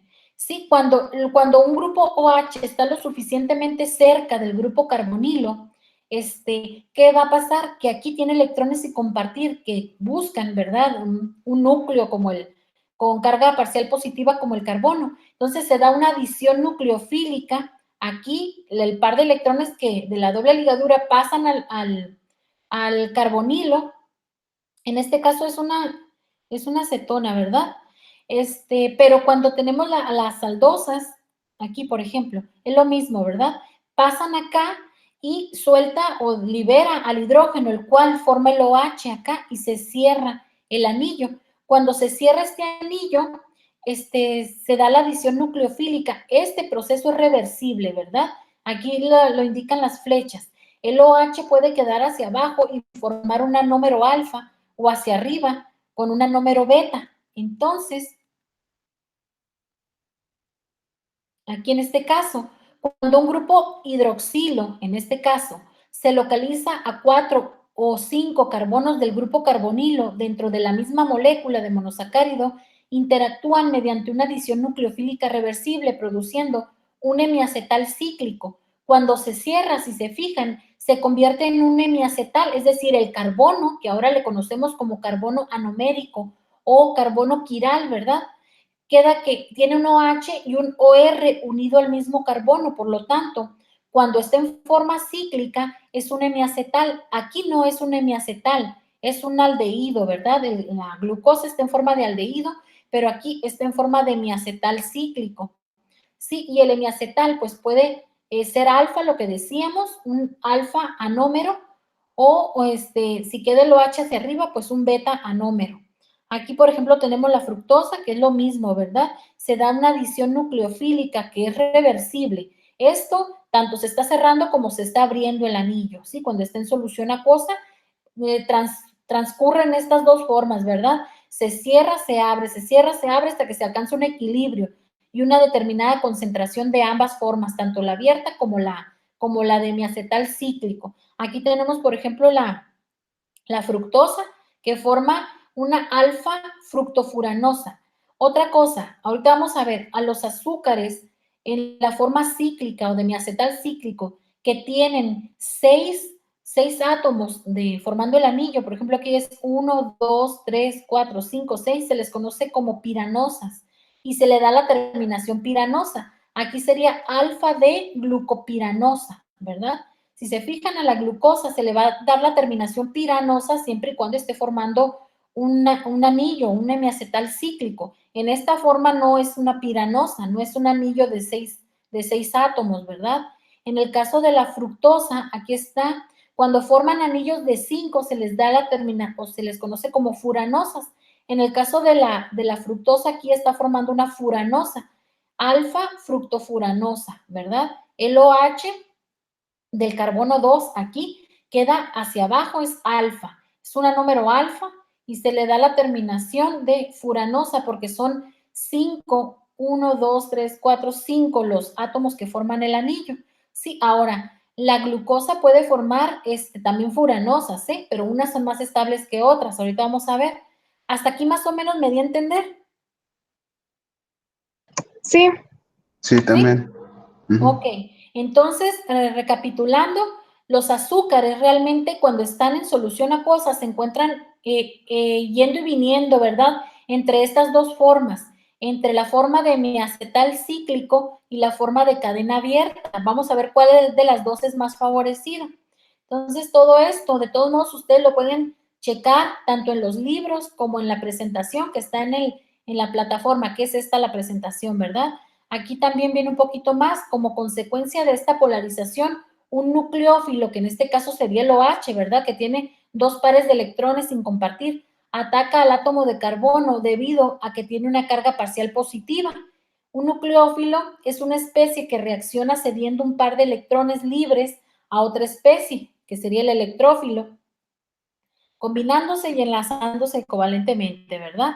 Y cuando estas reacciones se efectúan en un disolvente hidroxílico, como un alcohol o el agua, por lo general la reacción se completa con la adición de un protón sobre el oxígeno negativo. Por eso lo del OH, ¿verdad? Que al cerrarse pues, se forma un OH. Entonces aquí viene más o menos el mecanismo de reacción.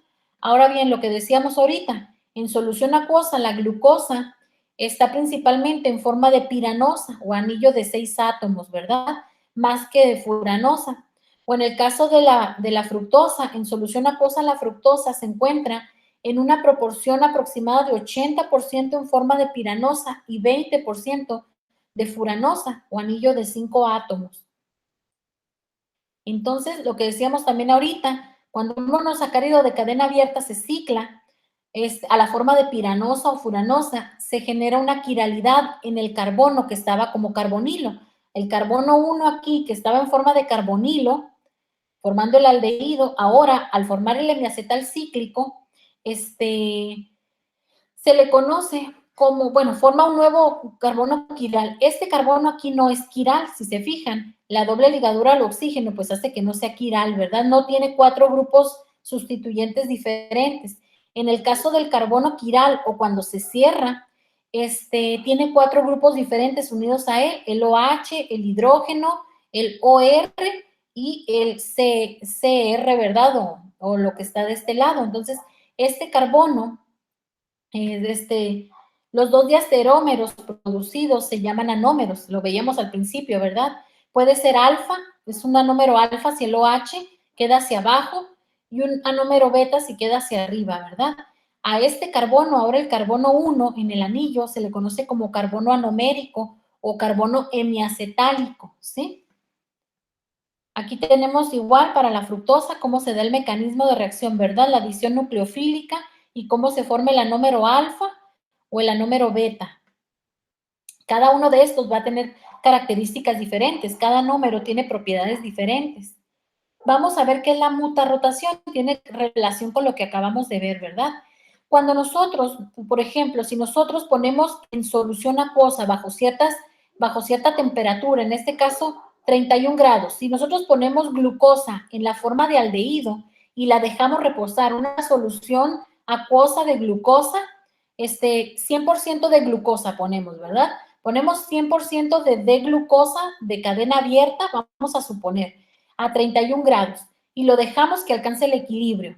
Con el tiempo vamos a ver que la glucosa de cadena abierta desaparece y da paso o da forma a los anómeros, ¿verdad? A diferentes anómeros, una mezcla de diferentes anómeros. Cuando se alcanza el equilibrio, si se fijan, la forma más favorecida no es precisamente la de cadena abierta, sino las cíclicas o cerradas. Cuando se alcanza el equilibrio de la glucosa a 31 grados en solución acuosa, vamos a obtener las siguientes proporciones: 38% de alfa-glucopiranosa, 62% de beta-glucopiranosa, 0.5% de glucofuranosa y 0.5% de beta, de alfa y de beta-glucofuranosa. Si se fijan, la más favorecida es la glucopiranosa, ¿verdad? Lo mismo, si yo parto inicialmente de beta-D-glucopiranosa, 100% de beta-D-glucopiranosa, la pongo en agua a 31 grados centígrados, cuando se alcance el equilibrio voy a obtener la misma proporción. ¿Por qué? Porque si se fijan, ¿cómo es posible que de 100% de esto aparezcan las demás? Porque tiene la capacidad, siempre y cuando el carbono anomérico esté libre para poder abrirse y cerrarse, va a convertirse en la forma de cadena abierta y de esta forma en los demás anómeros, ¿verdad? En este caso también, por ejemplo, si yo tengo glucosa en forma de cadena abierta y la pongo ahora a 20 grados centígrados, cuando se alcance el equilibrio, voy a obtener esta mezcla. Prácticamente desaparece la cadena abierta, la glucosa de cadena abierta o de forma de aldehído, y obtengo 64% de glucopiranosa y 36% de alfa glucopiranosa y 64% de beta glucopiranosa. Ya no obtengo las furanosas como acá, ¿verdad? A otra temperatura se favorece otro equilibrio, otro tipo de concentración. Ahora bien, si se fijan que el punto de fusión de la alfa glucopiranosa es de 146 y el de la beta es de 150, son diferentes. La rotación específica de la alfa glucopiranosa es de 112 y la de la beta es de 19, es decir, son compuestos diferentes, ¿verdad? Entonces, si yo inicialmente, vamos a suponer que yo en el polarímetro pongo 100%, tengo una solución acuosa de 100% beta glucopiranosa, ¿sí? Y la pongo en solución acuosa a 20 grados. Si el 100% va a tener esta rotación específica de 19 grados dextrorotatoria, es decir, si yo pongo una solución, una muestra de esta solución donde el 100% es beta de glucopiranosa en un polarímetro, me va a dar una rotación de más 19 grados. Si yo pongo 100% de alfa glucopiranosa a 20, en un polarímetro, me va a dar 112, ¿sí?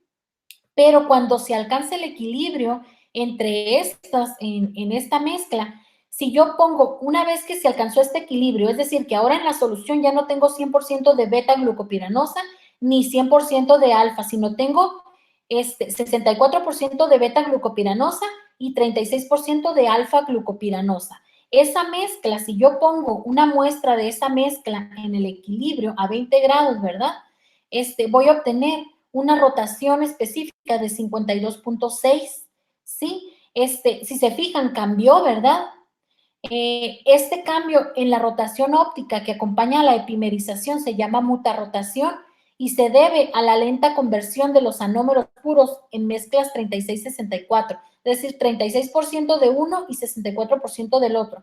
No sé si me expliqué en esto. La alfa glucopiranosa sola, pura, da 112, la beta glucopiranosa 18, pero la mezcla 36-64 de ambas, ¿verdad? Da una rotación específica de 52.6, es decir, disminuyó, ¿verdad? Y aumentó, es decir, esta rotación que estamos observando ahora es la rotación específica de la mezcla por el efecto de la combinación de ambos anómeros, no nada más de uno. Si, por ejemplo, ustedes multiplican, si tienen ahí forma de multiplicar 112 por punto 36, 112 por 0.36, que sería la proporción de la alfa glucopiranosa, más 150, 112 y más 19 por 0.64. Si lo hacen, por favor, ¿tienen cómo hacerlo ahorita ahí? Hasta ahí van 83.84, creo. 112 por punto 36, déjenme ver. Ah, ok. 112 por punto 36, es decir, multiplicar la rotación específica por su 40.3. proporción. Serían, déjenme ver, yo también lo voy a hacer, nomás déjenme ver. Ay, Dios, es que... Serían 112 por punto 36, 112 por 0.36. 40.32. 40.32 me sale, más 19 por punto 64.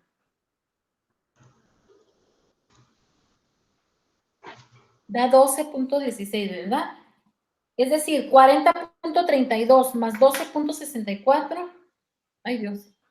12.16.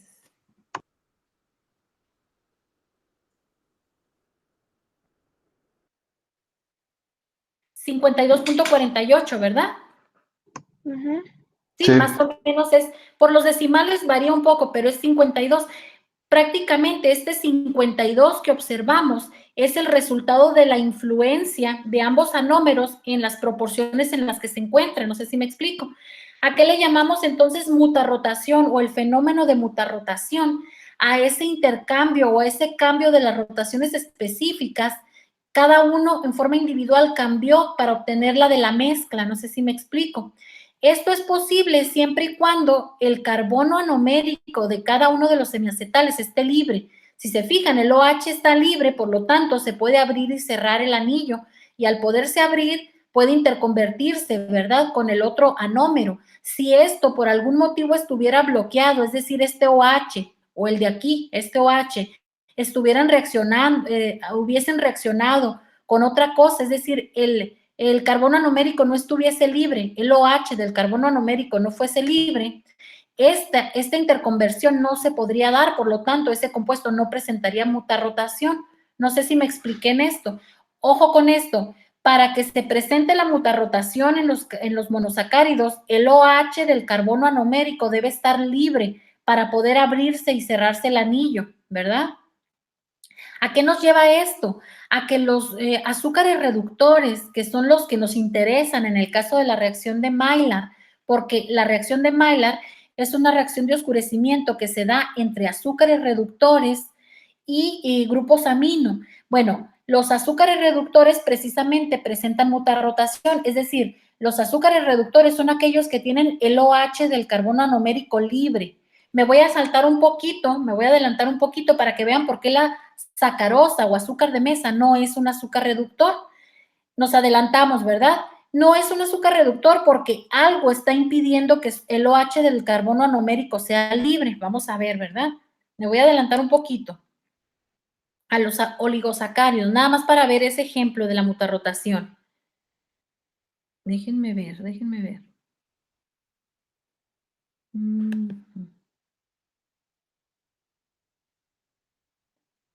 Miren, en el caso de la caramelización no es importante, pero aquí, la reacción de Maillard, nos vamos a adelantar un poquito, ahorita me regreso. La reacción de Maillard es una reacción se le conoce como oscurecimiento, no es una reacción, son un grupo de reacciones, muchas reacciones muy complejas, a las que se le da el nombre de reacción de Maillard, ¿verdad? Estas reacciones de oscurecimiento de Maillard generan compuestos que dan color, olor y sabores específicos. Por ejemplo, en el pan tostado, lo que decimos siempre, ¿verdad? Hacen que el pan huela a pan tostado, se vea como pan tostado y sepa a pan tostado. Entonces, ¿pero cómo se inician? Bueno, en el caso de la reacción de Maillard tiene que haber un carbonilo libre, un grupo carbonilo libre, y este se va a condensar con el grupo amino, más o menos como lo hacían ahorita para cerrarse el anillo. Esto lo vamos a ver más adelante. A lo que voy es que porque algunos carbohidratos, miren, cuando revisamos los oligosacáridos, específicamente algunos, por ejemplo, decimos la maltosa. La maltosa es un disacárido formado por dos glucosas, ¿verdad? Si nosotros vemos, aquí dice, ¿sí se observa la presentación? Sí.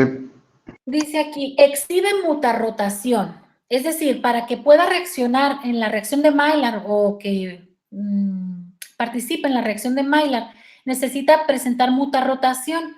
¿Por qué? Aquí, ¿por qué decimos que la maltosa presenta mutarrotación? Primero vamos a localizar los carbonos anoméricos, ¿verdad? Aquí estaría el carbono anomérico de una de las glucosas. Pero si se fijan, este carbono anomérico aquí ya no está como OH, sino que está unido, formando el enlace glucosídico. Por lo tanto, este OH no está libre, a menos que se hidrolice, se libera, ¿verdad? Pero si se fijan acá, en el carbono de este lado sí está libre, el OH de este carbono anomérico está libre. Por lo tanto, este se puede abrir y formar alfa maltosa y beta maltosa. Al momento de abrirse, ¿se acuerdan que daba el carbonilo libre? Entonces, cuando el azúcar para que reaccione con el grupo amino necesita estar en forma de aldehído no de miacetal, es decir, que el grupo carbonilo esté libre. ¿Y cómo es que está libre? Nada más cuando está en forma de aldehído o de cetona. ¿Sí queda claro? Sí, ¿Sí? Sí. Recuerden, tiene que estar libre, tiene que estar, ¿por qué decimos que la maltosa es un azúcar reductor o es un azúcar que presenta mutarrotación? Porque tiene uno de los carbonos anoméricos libre, el OH del carbono está libre, por lo tanto, esto puede abrirse, este anillo se puede abrir y regenerar el grupo aldehído, ¿sí? Y cuando lo regenera es cuando puede reaccionar con los grupos amino. Por ejemplo, bueno, vamos a pasar esto, ¿verdad? Después lo vamos a ver esto. La lactosa también es un azúcar reductor, es decir, cuando nosotros calentamos leche, esta se torna un poquito oscura, poquito. Si nosotros agregamos, claro, glucosa, otras cosas, pues se hace más oscura, ¿verdad?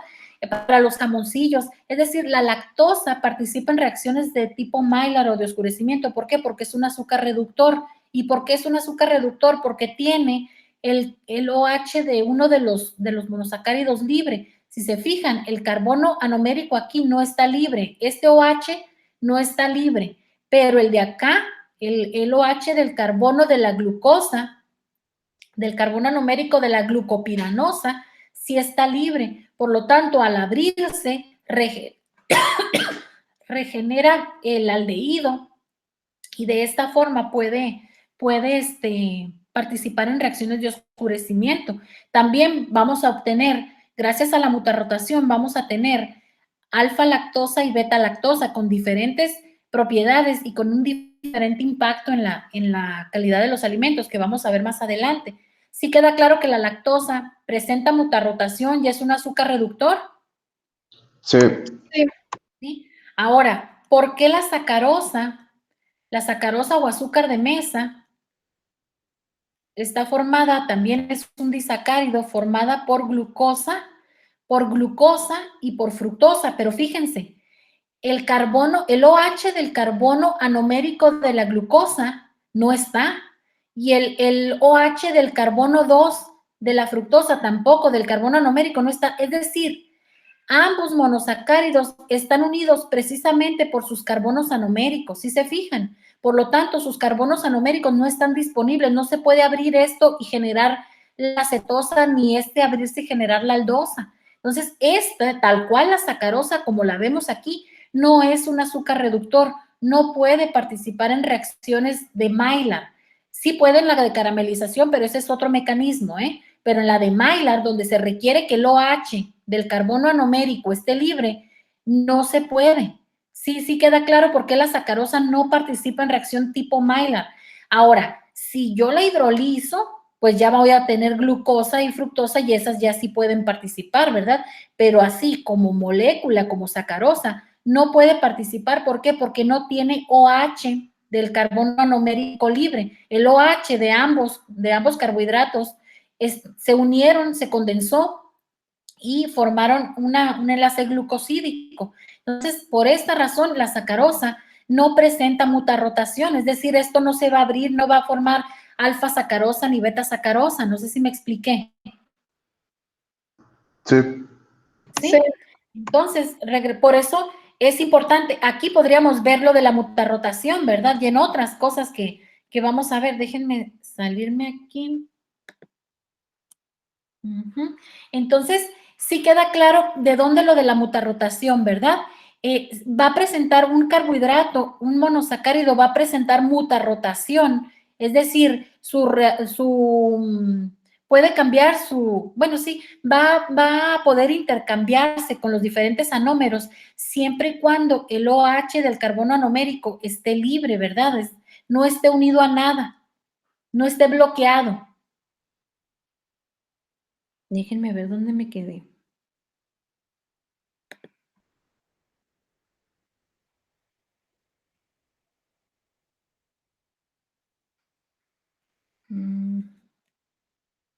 Aquí, ¿verdad? Bueno, sí quedó claro, muchachos. Entonces, ¿qué es la mutarrotación? Sí. sí, Sí, bueno. Ahora, la mutarrotación, bueno, se efectúa por la apertura, la apertura reversible del anillo, ¿verdad? De cada anómero al aldehído o de cadena abierta, siempre y cuando pues no tenga bloqueado o no, el OH de ese carbono anomérico no haya reaccionado. Y bueno, las reacciones bueno, la mutarrotación se presenta en varios alimentos, ¿verdad? Bueno, por ejemplo, aquí tenemos la rotación específica de la alfa-glucosa, la beta-glucosa, pero ya cuando se encuentran en equilibrio alfa y beta-glucosa, van a tener una rotación específica final o de la mezcla, ¿verdad? De 52 grados.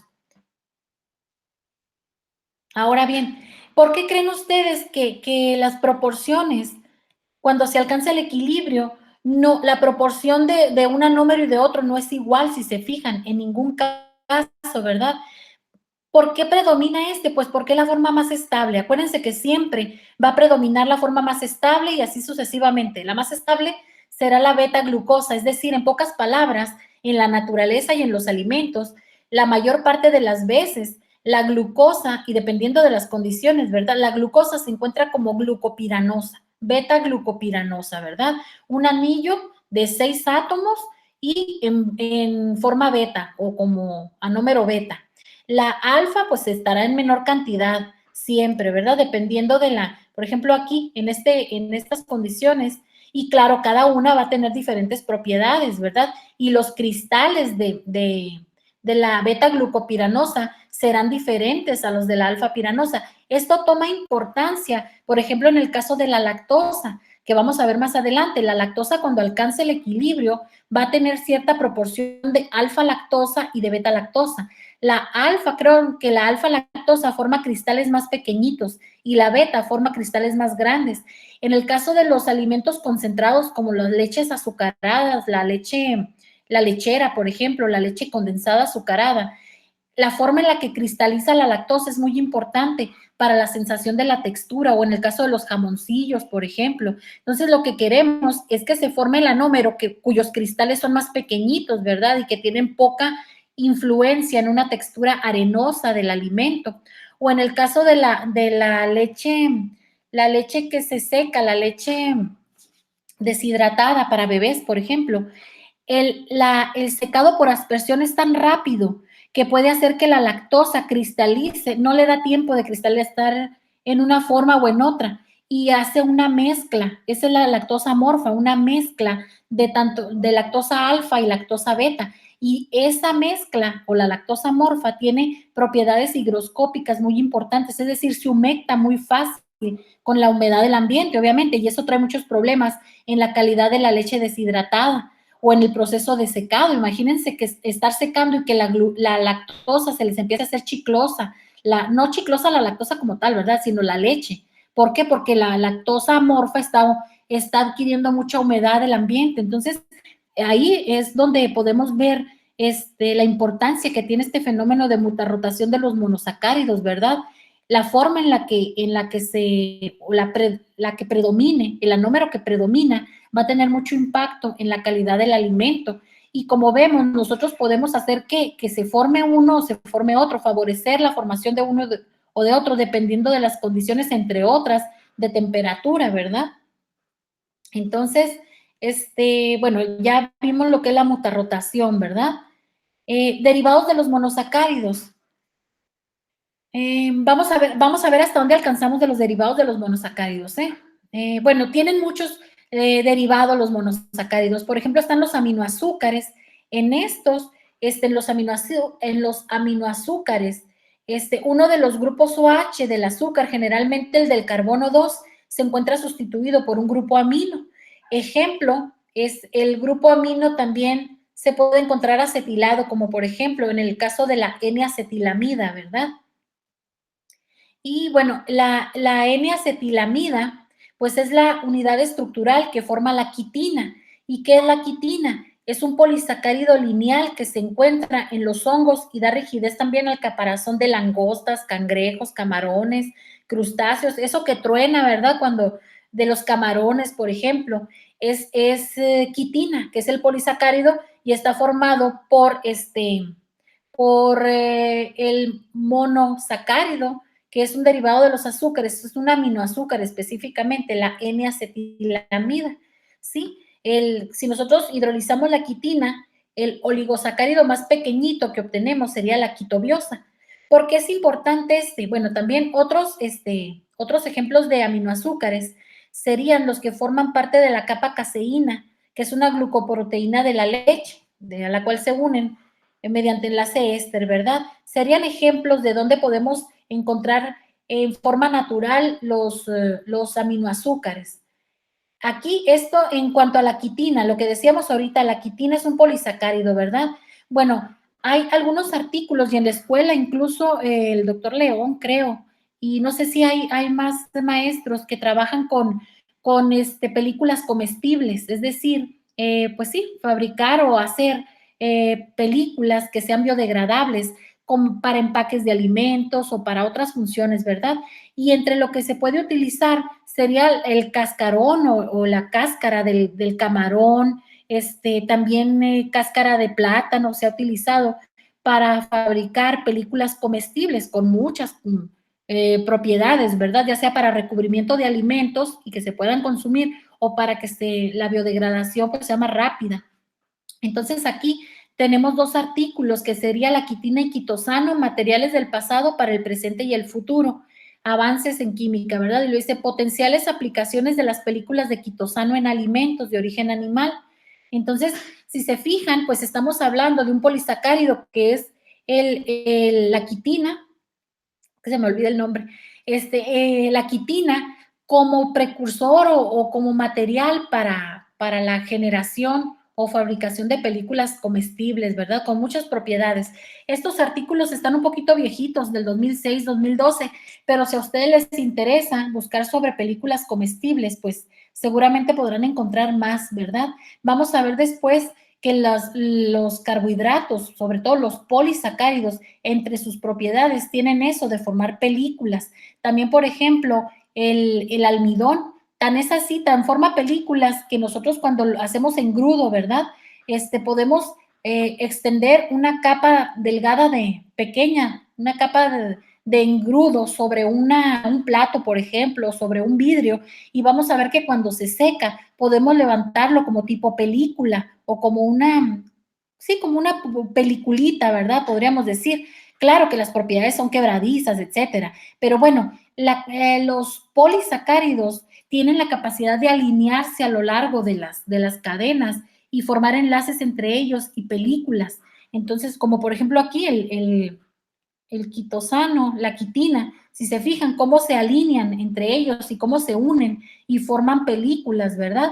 Bueno, estas películas naturales o estas capas de polímero las podemos mejorar químicamente. Entonces, esa es una propiedad funcional de los polisacáridos, formar películas, y esas películas pues tienen muchas propiedades o muchas aplicaciones en el área de alimentos, no solamente para películas comestibles, ¿verdad? Explica muchas de las propiedades que tienen los polisacáridos en los alimentos, pero eso se deriva. Por ejemplo, otras que tienen la capacidad de formar películas son las proteínas. Cuando nosotros calentamos leche, podemos ver que se forma una como nata, no nata, porque la nata es la grasa, ¿verdad? Pero una especie como de película sobre la leche cuando está hirviendo. Las proteínas se desnaturalizan y se agregan entre ellas y forman esa película que vemos sobre la leche hirviendo o que después de hervirse se enfría, ¿verdad? Por ejemplo, si nosotros calentamos una solución de agua con azúcar, jamás vamos a ver eso porque las moléculas de sacarosa pues son pequeñitas, no se pueden agregar y formar películas. Entonces, la formación de películas es una propiedad funcional que tienen los polímeros, nada más, en este caso las proteínas, los polisacáridos, moléculas grandes y generalmente lineales, es decir, que les permita unirse entre ellas. Por ejemplo, el almidón, de las dos fracciones o moléculas que forman el almidón, la amilosa tiene también capacidad de formar películas. Entonces, esto lo vamos a ver, si se fijan cómo esta propiedad funcional, la capacidad de formar películas, se explica a partir de la estructura de las moléculas, ¿verdad? Entonces, y eso tiene muchas propiedades. Por eso los lípidos, aunque son Por ejemplo, los ácidos grasos, podríamos decir, no, pues los ácidos grasos tienen una cadena hidrocarbonada, podrían alinearse y formar películas, pero no tienen interacciones fuertes. Generalmente en las películas las interacciones son por puentes de hidrógeno o de otro tipo, ¿verdad? Pueden ser también covalentes, pero las interacciones por puentes de hidrógeno pues son importantes en la formación de películas, y en el caso de las cadenas hidrocarbonadas en lípidos pues no forman puentes de hidrógeno. Entonces, esta propiedad la vamos a revisar, la capacidad de formar películas más adelante en el caso de los polisacáridos. Ahorita estamos en monosacáridos que no forman películas, ¿verdad? Bueno, aquí estamos el monosacárido, aquí sería el aminoazúcar, no va a formar películas. Lo que la forma es la quitina que es el polisacárido, ¿verdad? Pero si esto lo hidrolizamos, pues ya pierde su capacidad de formar películas. Bueno, tenemos también los desoxiazúcares, es otro derivado de los monosacáridos. Es muy parecido, ¿verdad? En lugar de un grupo amino, pues aquí carecen de un átomo de oxígeno. Por lo tanto, el hidrógeno sustituye al grupo OH, generalmente también es en el carbono 2. Y bueno, aquí, por ejemplo, no hay OH. Aquí tenemos la desoxirribosa, ¿verdad? Que es el azúcar del ADN, pero también lo podemos encontrar, por ejemplo, la 6-desoxi-L-manopiranosa, o la L-ramnosa, ¿verdad? La naringina, lo podemos encontrar en la naringina, por ejemplo, aquí lo tenemos, ¿verdad? Aquí está, en la solanina, aquí está, y en la esperidina, que son compuestos que se encuentran en frutas, y muchos de ellos contribuyen al sabor, al olor y al color de los alimentos, de este tipo de alimentos. O, por ejemplo, la L-fucosa, que se encuentra, es la unidad estructural del polisacárido fucoidina, presente en algas marrones. Estos son ejemplos de dónde podemos encontrar este tipo de derivados de los monosacáridos. O el ácido L-ascórbico, también conocido como vitamina C, pues es derivado de la glucosa. Aquí, por ejemplo, tenemos el ácido L-ascórbico, que cuando se oxida, se convierte en ácido L-deshidroascórbico, que conserva el 80% de la potencia de vitamínica del ácido L-ascórbico. Todavía aquí sirve, ¿verdad?, como vitamina. Y aquí se considera ácido, aunque no tiene un grupo ácido carboxílico, ¿verdad? Se considera ácido porque fácilmente pierde o dona este hidrógeno o este protón, ¿sí? Y los electrones pues se estabilizan por resonancia. Aquí tenemos, ¿verdad? Y bueno, la vitamina C, pues vamos a verlo después en vitaminas, ¿verdad? Pero pues se encuentra principalmente en las frutas y verduras frescas. Los cereales, la leche, carne, pescado no contienen vitamina C, y su carencia en la dieta causa escorbuto, ¿verdad? Ya después vamos a revisar qué es el escorbuto, cómo lo podemos detectar, pero entonces la vitamina C, pues muchos de los alimentos se les adiciona, vamos a ver más adelante por qué a muchos se les adiciona vitamina C, también es un poco para proteger al alimento contra reacciones que pueden deteriorarlo, no solamente para enriquecerlo o darle un valor mayor, ¿verdad? Nutricionalmente hablando. Los glucósidos, bueno, chicos, vamos a dejarlo aquí, en glucósidos nos vamos a quedar. Ok.